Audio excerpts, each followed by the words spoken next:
ওসমান ভাইয়ের জন্মদিন, শুভ দিন। ওসমান ভাইয়ের জন্মদিন, স্কুলের পক্ষ থেকে লাল গোলাপ শুভেচ্ছা। শুভ দিন। ওসমান ভাইয়ের জন্মদিন। চকরিয়ার বৃহত্তম সামাজিক সংগঠন পিসফুল ইউনাইটেড ক্লাবের উপদেষ্টা পরিষদের সদস্য ও উসমান বিন রহিমুল্লাহ ফাউন্ডেশনের চেয়ারম্যান তুরস্ক প্রবাসী হাফেজ উসমান গনির জন্মদিন উপলক্ষে প্রথম ধাপে মুসল্লিদের মাঝে নাস্তা বিতরণ করা হয়েছে।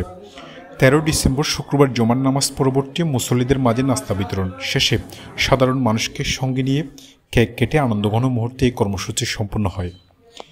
পিসফুল ইউনাইটেড ক্লাবের সভাপতি জাহিদুল ইসলাম জানান, ওসমান বিন রহিমুল্লাহ ফাউন্ডেশনের চেয়ারম্যান হাফেজ উসমান গনি প্রবাসী থেকেও নানান মানবিক কার্যক্রমে তিনি সক্রিয় একজন ব্যক্তি। তিনি বিগত সময়ে অসহায় দুস্থ মানুষের মাঝে খাবার বিতরণ, শীতার্ত মানুষের মাঝে শীতবস্ত্র বিতরণ, আর্থিক নানা সহযোগিতা দিয়ে সাধারণ মানুষের জন্য কাজ করে যাচ্ছেন। এদিকে পিসফুল ইউনাইটেড ক্লাবের মাধ্যমে দ্বিতীয় ধাপে এতিমদের মাঝে খাবার বিতরণ করার উদ্যোগ নিয়েছে বলে জানা গেছে। শুভ দিন। ওসমান ভাইয়ের জন্মদিন, স্কুলের পক্ষ থেকে লাল গোলাপ শুভেচ্ছা। শুভ শফিউল করিম সবুজ, চকরিয়া এক্সপ্রেস নিউজ ডেস্ক।